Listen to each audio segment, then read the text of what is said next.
Stéphanie Coulis, créatrice d'entreprise et de richesse. Avez-vous actuellement la vie que vous avez toujours voulu avoir?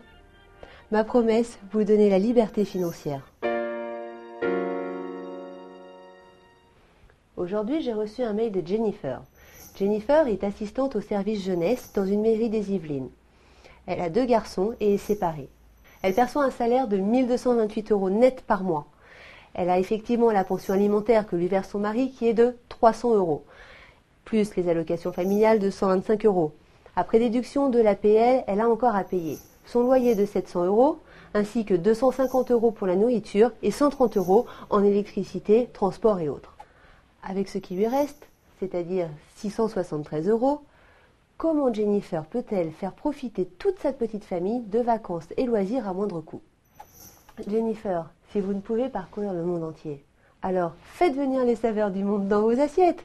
Le lundi, Old El Paso, le mardi, soirée Buitoni, le mercredi, les nouilles Frères Tang, le jeudi, couscous Garbit, le vendredi, hachis parmentier, mais version globetrotter, le samedi, McDo, mais à emporter, et le dimanche, un jeûne à l'éthiopienne. Plus sérieusement, en demander plus à son argent, c'est quoi? C'est de faire en sorte que la valeur de chaque euro vous permette d'acheter un bien ou de profiter d'un service d'une valeur marchande supérieure à 1 €. Comment est-ce possible? Tout simplement en étant à contre-cycle de la demande par rapport à l'offre. Je m'explique. Les prix des biens et des services ne sont pas fixes. Ils fluctuent régulièrement en fonction de l'offre et de la demande. Les prix baissent quand l'offre est supérieure à la demande et inversement. Les loisirs et les vacances sont des domaines où vous pouvez facilement vérifier l'élasticité des prix. Vous voulez aller au cinéma à Paris par exemple, une séance coûte 10,50 €.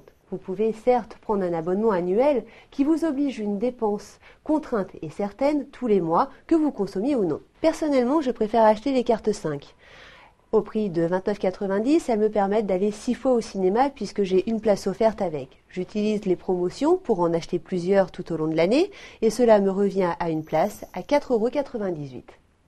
Un autre domaine que j'affectionne particulièrement, ce sont les voyages.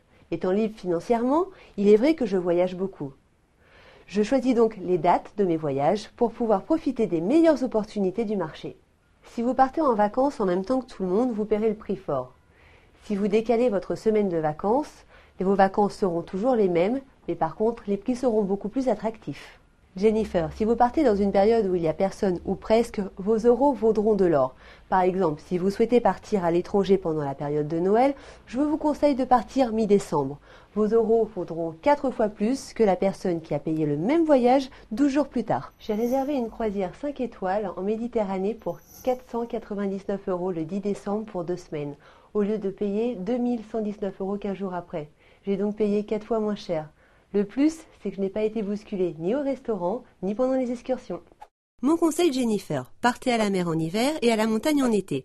En préférant les petites stations aux plus connues, votre petite famille et vous-même trouveront facilement à se loger pour 150 € la semaine en studio pour 4. En plus, beaucoup d'activités s'offrent à vous gratuitement. Balades, vélo, piscine. Un vrai bol d'air pour pas cher. Demain, je vous aiderai à en faire encore plus avec votre argent.